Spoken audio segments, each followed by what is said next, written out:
안녕하십니까. 반갑습니다. 제바입니다. 오늘 주제는 일상에서 사용할 수 있는 오행이 부족할 때 개운법에 대해서 얘기해 볼까 합니다. 이 영상을 보시는 분들 대부분이 뭐 40대, 50대, 60대 정도 되겠죠. 물론 20대나 30대들도 요즘엔 많이 영상을 보십니다. 명리에 대한 관심이 많아졌으니까. 어쨌든 지금 영상을 보시는 분들 대부분이 인생의 절반을 살아오신 분들이고 인생의 절반에 가까워 오시는 분들이라서 지금 우리한테 필요한 것이 무엇인가 생각을 해본다면은 얄팍한 요행이 아니죠. 미래에 대한 뭐 비전이나 전망이나 평안이나 이런 것들이 우선이 돼야 되겠죠. 건강이나. 그래서 이 명리학이 주는 굉장히 매력적인 부분인 요소가 뭐냐 하면 내가 이 사주팔자는 바꿀 수는 없지만 이런 운명을 개척할 수 있는 거죠. 일상에서 이런 개운법을 통해서도 가능합니다.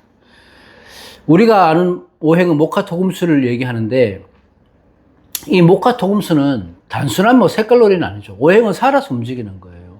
공간이 움직이는 거고 그 파동이 있는 겁니다. 그러니까 살아있다는 생명력인데 이런 것들이 부족할 때는 일상에서 할 수 있는 조화, 균형 이런 게 깨지는 거죠. 그 흐름을 원활하게 해줘야지만이 내가 조금 삶이 편안해질 수 있다. 근데 대부분 물론 오행 구족이 잘 갖춰지신 분들도 많겠지만 대부분 오행이 골고루 갖춰지기가 잘 힘들잖아요. 그래서 오늘 주제를 이런 오행이 부족할 때 내가 필요한 것이 무엇인가를 알고 있을 때 몸도 치유하고 마음도 치유할 수 있는 그런 것들을 개운법으로 한번 심도 있게 얘기해 보고자 합니다. 명리학에서는요, 이 사주에 부족하고 흉한 기운을 갖다가 에너지로 채우는 것을 물상대처라고 하죠. 그러니까 끼리끼리 기운이 통한다고 해서 동기감응이라고도 하는데 이런 물상대체 뭐 이게 그 직업이 될 수도 있고 내가 하는 행동이 될 수도 있고 여러 가지를 해서 융화롭게 평화롭게 만들어야 되는데 나이가 들면 여러분도 공감하시겠지만 유독 잠을 많이 설치게 돼요. 또 이유 없이 무기력해지고 또는 가까운 사람들, 가족 간들 간의 대화가 단절되고 이렇거든요. 이게 제가 막 이렇게 깊이 들어가지는 못하지만 내가 머물고 있는 이 공간의 탁한 기운하고 맞물려 있기 때문에 그렇다고 저는 생각합니다. 그래서 지금부터 만세력을 열어서 내가 이제 어떤 오행이 부족한가를 봐서 한번 대입해 보시면 될 것 같습니다. 일단 목화토금수 중에 목이 부족할 때 목의 기운이 부족하다면 대체로 그 성정을 보면 돼요. 목이라는 것들은 내 삶이 정체되어 있다. 부족하다면 또는 의욕이 없다. 그리고 몸과 마음이 뻣뻣하게 굳어간다. 이렇게 보시면 돼요. 목이 부족하신 분들은 이런 현상들을 많이 겪죠. 왜냐하면 목은 곡직이에요. 위로 뻗어가는 성장의 의미를 갖고 있고 또 의욕을 상징하는 겁니다. 그래서 이 목의 기운이 부족하면 새로운 것들을 시작하기가 두렵고 또 만사가 귀찮아지고 이렇게 돼요. 그래서 일반적인 우리가 개운법으로는 집에 뭐 인테리어를 청색이나 초록색으로 하고 벽지를 그런 색으로 바꾼다든지 뭐 파란색 속옷을 입는다든지 또는 숫자는 3번, 8번 같은 번호를 써서 나한테 유리한 번호를 설정을 한다든지 또 잠잘 때는 서쪽으로 머리를 두지 마라. 이런 거 여러 가지 있죠. 이런 거는 대부분 많이 아실 거예요. 그런데 일단은 기본적으로 그런 것들 다를 활용해도 좋지만 내가 잠잘 때 베개 잎 친구 정도만 푸른색 계열로 바꾸는 것도 괜찮고 또 평소에 신맛 나는 이런 차를 마시는 게 좋습니다. 이거는 우리가 흔히 공부를 좀 하신 분들은 아는 개운법이죠. 이게 다 나쁘지 않고 다 좋아요. 이런 걸 활용을 하되 다른 풍수의 개념으로도 한번 봐야 되는데 목이라는 것들은 생기 또는 바람을 상징해요. 물상적으로. 그러면 내가 머무는 공간에 이 생기와 바람을 끌어들여야 된다는 의미가 됩니다. 예를 들어서 베란다에 시든 화분이 있으면 치워야 돼요. 한 구석에, 방구석에 있는 화분이라도 치워야 되고, 특히 먼지 쌓인 조화는 버려야 되고, 목이 부족한 분들은 유난히 그렇습니다. 그런 분들은 살아있는, 잎이 숨으시는 그런 관엽식물 같은 것들을 거실의 동쪽에 두는 게 좋습니다.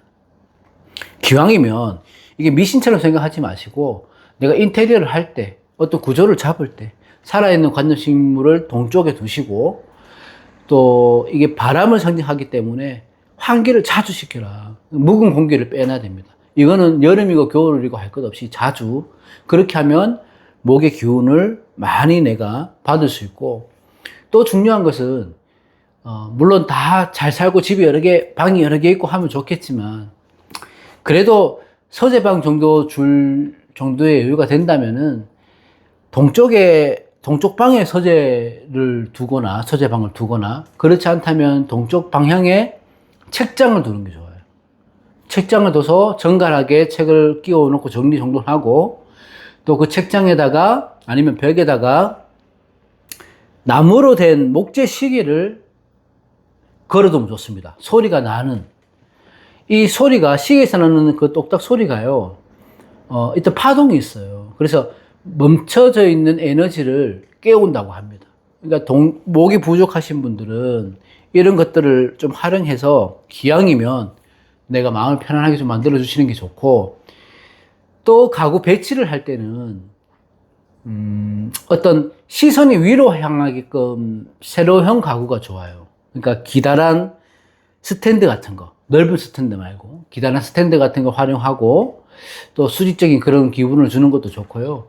이렇게 하면 이 뻗어나가는 기운, 그러니까 다시 말해서 생기나 내가 일상의 의욕을 찾게 해줄 수 있습니다. 이게 목에 대한 개운법이죠. 그러니까 집안에서 잠시 머무는 것이 아니고, 집안에 머물다가도 새로운 의욕이 생기고 아이디어가 생기고 활력이 생기고 이런 거예요. 그것이 목의 인테리어의 핵심이 됩니다. 그래서 목이 부족한 분들은 어려운 거 아니니까 제가 말씀드리는 거, 이런 거 한번 활용해 보시고, 두 번째는 화가 있죠. 화가 사주에서 부족한 분들은 대부분 차갑다는 의미잖아요. 화가 없으니까 한냉하다는 의미죠. 얼어붙어 있어서 한하고 습한데, 화의 본질은 원래 염상이에요. 어둠을 밝히는 거예요. 그 온기를 말합니다. 또 확산을 말하고.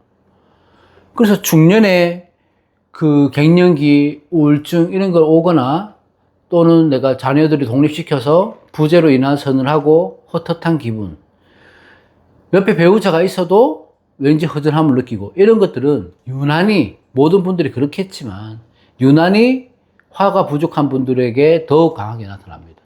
이런 현상들이.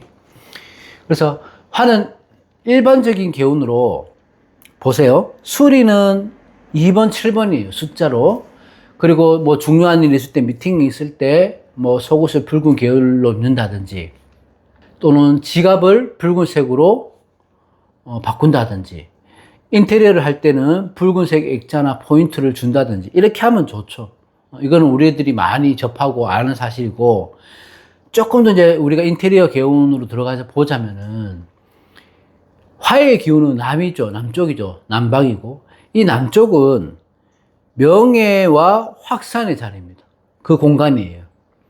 이곳에 내가 달성하고 싶은 목표나, 아니면 어떤 내가 존경하는 분들의 롤모델 사진이나, 또 내가 과거 화려했던 시절 트로피나 상장, 자격증, 국가 자격증 이런 것들, 그런 걸 남쪽 방향에 진열해 놓는 게 좋습니다. 그래서 상을 많이 타시는 분들이 있죠. 그런 분들은 남쪽 방향에 두는 게 좋고, 향초를, 이렇게 붉은색 향초를 진열해 놓는 것도 좋습니다. 피우지 않더라도 요즘 인센스 같은 거 많이 나오니까요. 그런 것들도 같이 진열해 놓으면 좋습니다. 그리고 당연하게 화다 보니까 집안을 어두침침하게 둬서는 안 돼요. 특히 중요한 것은 현관에 들어와서 복도, 그러니까 거실로 들어가는 그 복도 통로가 어둡다면은 당장에 조명부터 바꿔야 됩니다. 그 통로에 밝은 기운, 온기의 기운이 있어야지 그 흐름이 좋아지기 때문에, 화가 부족한 분들은 그렇게 해두는 것도 도움이 되고, 또 화에 관련된 액자를 그 통로에 걸어 두는 게 좋습니다. 여기서 조명을 밝게 하라고 해서 막 LED 막 휘황찬란하게 하라는 뜻이 아니고요. 무조건 밝은 것을 말하는 것이 아니고, 이게 형광등 불빛은 차가운 불빛이고요. 그러니까 그게 주황색이죠. 우리가 일반 형광등은. 그것보다는 그 노을 색깔 같은 거, 그 뭐라고 하죠? 전구색. 카페 같은 데 가면 쓰는 전구색이죠. 그런 전구색으로 은은하게 밝혀주는 게 좋다. 그게 화가 부족한 분들이 할 수 있는 기운이고, 또 화의 기운의 사람들은, 이 마음을 밖으로 열게 만드는 기운이기 때문에 집이 좀 전에 말씀드린 것처럼 양명해야 되고, 따뜻해야 되고요. 또 우울한 기운을 걷어내야 돼요. 이런 개운법을 쓴다면은 이제 가족 간에 또 대화가 다시 살아날 거고, 나도 조금 활기를 얻을 수 있을 거고, 그렇게 될 겁니다. 건강도 좋아지고. 화가 부족한 분들은 이렇게 해보시면 좋다. 그리고 세 번째는 토의 기운인데, 토라는 기운이 부족하게 되면요, 늘 붕 떠 있어요, 마음이. 불안정합니다. 이 토의 본질은요, 품는 거예요. 품어주고, 중재하고, 중하의 기운을 토의 기운으로 보죠. 그러니까 우리 때쯤 되면 은퇴 시기는 다가오고, 준비해 놓은 건 없고, 미래가 불안하고, 이렇다 보니까, 여러 방면에 다 어려움을 겪어요. 사람들과의 관계에 어려움을 겪고, 정신적으로도 어려움을 겪고, 뭔가 마음이 심란하고. 그러니까, 토의 기운이 부족하다면은, 내 삶이 흔들린다. 이렇게 볼 수 있는데, 이걸 잡아주는 게 개운이 있죠. 일반적으로 할 수 있는 개운은, 토의 숫자는 5번이나 10번이니까 그런 걸 활용을 하고, 노란색, 황색, 활용해서 인테리어를 하고, 그런데 이런 것들은 다 아니까 뭐 깊게 들어가지는 않겠지만, 우리 풍수개운으로 필요한 건 뭐냐 하면, 토의 성적을 봐야 되죠. 이 공간의 무게, 여백, 이런 게 토의 기운입니다. 그래서 집에 가구가 얇고 가벼운 것들보다는 바닥에 좀 이렇게 내려앉고 가라앉는 낮고 묵직한 가구를 세팅하는 게 좋습니다. 토가 부족하면. 그리고 이 토라는 거는 중앙의 자리를 의미하잖아요. 집의 중앙은 어디입니까? 거실입니다. 거실. 거실은 만물의 중심이고 에너지가 모여서 조율되는 핵심적인 공간이에요. 이것을 환극이라고 합니다. 환극. 이것이 환극의 자리가 토의 자리거든요. 그러니까 토가 부족한 분들은 거실에 거추장스러운 테이블 같은 거를 막으면 안 돼요. 놓으시면 안 되고 넓게 비워둬야 됩니다. 거실을. 그래야지만이 좋은 기운이 그 환극의 자리에 모이고, 또 동북쪽, 서남쪽 이런 모서리에다가 도자기나 자연석 이런 것들을, 그러니까 흑의 에너지가 집안에 좀 밝힐 수 있게 그런 도자기 같은 거를 두면 진열을 하면 좋다. 가벼운 플라스틱 이런 것보다는 기왕이면 토박하더라도 숨을 쉬고 있는 토기, 도자기 이런 데 음식을 드시는 것도 건강에 많이 도움이 될 것이고요. 그렇게 한다면은 토라는 기운의 특성인 묵직한 에너지가 여러분들의 또 심리적인 불안 이런 걸 단단하게 잡아줄 것으로 보입니다. 금은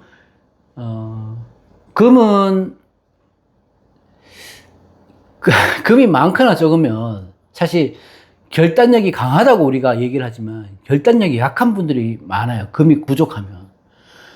그러니까 결단력이 부족하니까 오지랖이 넓어지는 거예요. 그러니까 인간관계로 스트레스를 많이 받는 분들이 많겠죠. 금의 본질은요, 종혁입니다. 종혁. 숙살이죠. 서늘한 기운이고 불필요한 것을 잘라쳐내는 그런 기운인데, 일반적으로는 4번, 9번 이런 숫자를 활용하고 또 흰색이나 검은색의 퍼스널 컬러를 사용하고 인테리어를 하고 또 내 침실을 꾸미고 은이나 금 같은 액세서리도 도움이 되고 이런 거는 많이 아시죠. 금이 필요하신 분들의 개운법은요, 비음과 소리예요. 소리. 이 소리라는 건 파동을 의미하는데, 자, 40대에서 60대 대부분 이 시대에는 30대도 그럴 수 있겠죠. 어쨌든 지금 저희 때 중년층이라 보면 집에 지난 수년간 수십 년간 쌓아온 쓰지도 않으면서 버리지 못한 물건들이 너무나 많습니다. 버린다고 하더라도 또 몇 달만 지나면 또 금세 쌓여요. 그러니까 미니멀리즘이 곧 금의 기운이 가장 좋은 개운이다, 이렇게 보시면 됩니다. 안 쓰는 물건, 너저분한 짐, 이런 것들을 단호하게 버려야 돼요. 단호하게. 오래된 서랍장이나 1년 동안 내가 한 번도 입지 않았던 옷가지들, 신발장에 처박아둔 오래된 신발들, 이런 것들을 비워내서 간결하게 해둬야지 이 공간의 선이라는 게 깔끔하게 떨어집니다. 얽혀있던 머릿속이 맑아져요. 금이 부족한 분들은.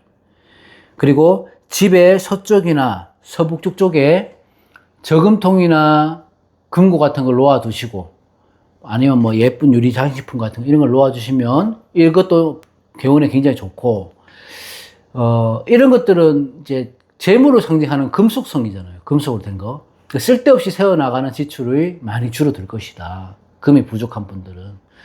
그리고 이게 아까 말했던 소리 파동이라고 했잖아요. 맑은 소리를 둬야 돼요. 그러니까 현관에 우리가 풍경을 달아놓든지, 그러니까 맑은 소리가 내거나, 또 명상 기도할 때 뭐 싱잉볼 같은 것들, 청한 소리, 파동, 이런 것들을 활용해서 내가 좀 복잡했던 것들, 탁했던 것들, 이런 기운들을 좀 맑게 정화하는 그런 시간을 가지면 좋다. 이렇게 보고, 이제 마지막으로 수의 기운이 부족한 분들. 수는요, 화하고 수가 원래 정신을 상징해요. 그러니까 수의 기운은 계속 꾸준히 흘러가기 때문에 늘 긴장 속에서 살고 있습니다. 쉼없이 달려가야 돼요. 멈추면 고이는 거니까. 그러니까 수의 기운이 많은 분들이 정신적으로 힘든 분들이 많고, 또 번아웃이 잘 오십니다. 부족한 분들. 많아도 그렇고요. 수의 본질은 뭐예요? 윤하라고 하죠. 흐른다는 거예요. 아래로 깊이 흘러가는 게 수의 본질인데, 휴식하는 기운도 갖고 있어요. 그래서 수는 숫자 1이나 6을 쓰거나, 검은색 옷을 활용하거나, 집에 뭐 어항을 두라, 뭐 이런 개운법이 있죠. 물론 기본적으로 이렇게 활용하는 거 좋습니다. 근데 여기 어항을 두더라도 중요한 거는 뭐냐 하면, 어항은 그 고여있는 거잖아요. 그러니까 기운이 고립돼 버리면 썩어요, 물이. 그렇다 보니까 이렇게 정화나 이런 것들, 요가나 이런 것들을 잘 공부를 하셔서 같이 하시는 게 좋고, 수가 부족한 분들이 이제 불면증이 잘 생기죠. 그래서 집안은 밝게 하되, 밝게 환하게 하되, 침실만큼은 암막 커튼 같은 걸 달든지 해서 어둡게 해야 돼요. 그러니까 그 어떤 빛도 새어 들어오지 않는 깊은 어둠, 은기의 공간을 만들어야 됩니다. 왜? 휴식의 공간이기 때문에. 침실에 컴퓨터나 TV, 전자제품 많으신 분들 있죠. 특히 수가 부족한 분들은 그런 거 굉장히 좋지 않습니다. 이게 충돌이 되는 거예요. 그러니까 그런 것들을 없애고 완전한 이 침실의 어둠의 분위기가 조성이 되어야지만이 잠을 잘 수 있고, 그 메말라 버린 수의 기운이 다시 충족이 되고 차오르고, 이런 것들입니다. 수의 방위는 북쪽이죠. 북쪽은 우리가 넓게 보면 비밀스러운 공간이고요. 휴식의 공간이에요. 또 지혜의 공간이고, 수의 성정과 맞아 들어가죠. 그래서 이곳에 북쪽의 어떤 공간에다가 맑은 수반을 두거나 수종식물을 키우거나 이런 것들도 좋습니다. 또는 통장이나 중요한 문서를 보관하는 그런 수납장, 또는 뭐 금고, 이런 것들을 두는 것도 큰 도움이 되실 겁니다. 이게 금생수가 되는 거라서 이렇게 되면 재물이 마르지 않고 또 정신이 맑아지고 융통성이 생기고 이렇게 되죠. 가구를 고를 때도 수가 부족한 분들은 대부분 가구가 각지고 뾰족한데 요즘에는 잘 나오잖아요. 거울도 이렇게 유려하게 직선보다는 물결처럼, 가구도 물결처럼, 또 테이블도 둥근 테이블, 곡선형 가구, 이런 것들이 많이 도움이 되는 거니까 그런 것들도 인테리어를 한번 꾸며보시고, 이렇게 모카토금수의 오행볼로 내가 개운법이 있으니 일상에서 조금 적절하게 활용해 보시면서 안정을 취하는 것이 좋다. 이렇게 마무리를 하는데 유념해야 될 것은 뭐냐 하면, 뭐든지 과하면 좋지 않습니다. 내가 예를 들어서 나무가 부족하다 해서 온 집안을 식물원으로 만들면 어떻게 되겠습니까? 나무는 물이 없으면 말라 죽을 거잖아요. 불이 없어서 열기만 채우다 보면 나무가 타버릴 것이고, 땔감이 소진돼 버리고. 그게 자연의 이치죠. 그러니까 뭐든지 과하지 않게 포인트로만 하나, 두 개씩만 하셔도 충분하다. 그래도 이런 걸 너무 의지해서 맹목적으로 믿어서 나는 뭐 어떤 방향으로 무조건 해야 되고 이런 것들보다는 내가 일상에서 그냥 그나마 내가 마음의 안정을 가질 수 있는 이런 것들이 개운법이다. 화초 옆에 뭐 가습기를 둔다든지, 통풍이 잘 되게 한다든지, 따뜻한 조명을 옆에 또 원목 가구를 둔다든지, 뭐 이런 식으로 해서 서로 순환하게 상생되게 만들어야 됩니다. 그래야지 우리 인생도 뭐 어떤 공간도 흐르지 않고 또 고임을 썩게 마련이니까, 이 고임물을 만들지 않기 위해서 노력해야 된다. 그렇습니다. 그러니까 이 명리 공부를 하시는 분들은 대부분 산전수전을 다 겪으신 분들이 많잖아요. 그래서 이게 단순한 미신을 넘어서 오행의 흐름, 뭐 자연의 이치, 이런 것들을 활용할 수 있는 얘기를 한번 해봤습니다. 그래서 여러분들이 또 필요한 게 무엇인지, 내가 절실히 원하는 건 무엇인지 이렇게 댓글로 한 번씩 남겨주시면 제가 시간 날 때 답변 드리도록 하겠습니다. 자, 모든 분들 행복하십시오. 고맙습니다.